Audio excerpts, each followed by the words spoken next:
रुमाल। आज सासू माँ का 13वां है। मेहमानों के बीच उदासी ओढ़कर नकली आंसू बहाते हुए बहू संजना अब उकता गई थी। एक ननद को छोड़कर बाकी सभी मेहमान आ चुके थे।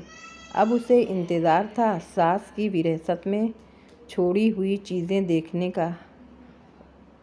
उनकी अलमीरा के चाबी की जानकारी केवल ननद मीना को ही थी। उसने सबके सामने अलमीरा खोली।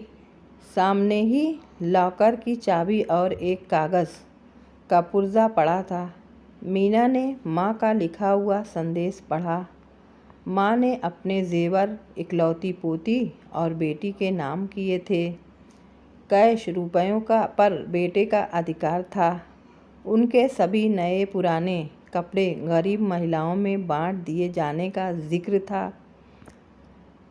एक सीलबंद पैकेट था जिसके ऊपर एक पिन किए हुए कागज़ पर लिखा हुआ था, ये पैकेट बहू के लिए है, लेकिन वो इसे अपने बेटे मेरे पोते अनुज की शादी के 1 वर्ष बाद ही खोल सकेगी। मेरी अंतिम इच्छा के अनुसार तब तक ये बैंक के लॉकर में रख दिया जाए। बेटे ने वो पैकेट बैंक के लॉकर में रख दिया। दिन गुजरते गए। 6 महीने बाद अनुज की शादी हो गई। सगाई पहले ही हो चुकी थी। बहू आराधना के घर में आते ही संजना ने कुछ राहत महसूस की। अब वो अपना ध्यान अपने पति और अपने स्वास्थ्य पर ही देना चाहती थी। वो बात बात पर बहू को निर्देश देती, लेकिन आराधना उसके कहे को एक कान से सुनकर दूसरे से झटक देती। सास की कही हर बात का उल्टा जवाब देती। धीरे धीरे उसने सास को रसोई से बेदखल कर दिया। समय गुजरता रहा और संजना हालात से समझौता करती गई।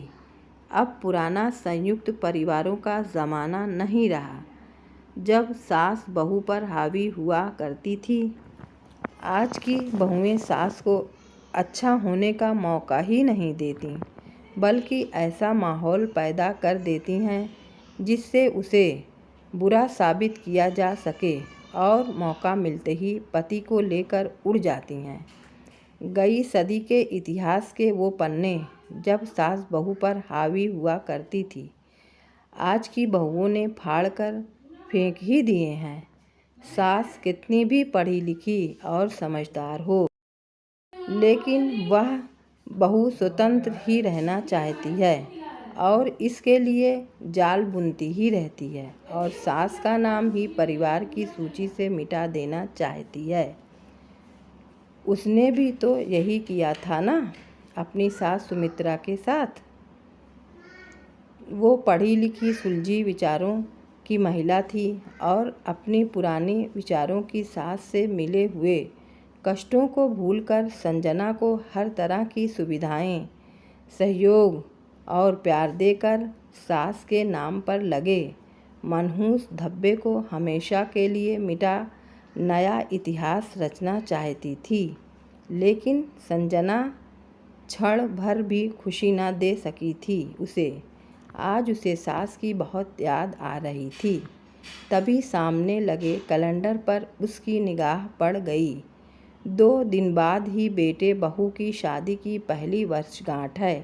सास की वजह के अनुसार 1 साल पूरा हो चुका था। तीसरे दिन ही वो बैंक जाकर लॉकर से अपने नाम का पैकेट निकलवा कर ले आई। मन में उथल पुथल मची हुई थी कि आखिर उसे सास ने क्या दिया होगा। बेटे बहू के इधर उधर होते ही उसने वो पैकेट खोल दिया। अंदर सास के तह किए हुए लगभग 1 दर्जन पुराने रुमाल थे और एक दूसरा पैकेट भी था।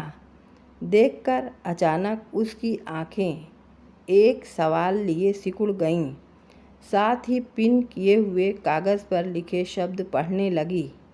बहू, ये वे रुमाल हैं जिनसे मैं बेटे का विवाह होने के 1 साल बाद से मृत्युपरांत आंसू पोंछती रही। पढ़कर उसकी आँखों से अविरल आंसू बहने लगे। रोते रोते उसने दूसरा पैकेट खोला। उसमें उतने ही बिल्कुल नए रुमाल थे और वैसा ही कागज़ का टुकड़ा पानी की पिन किया हुआ था।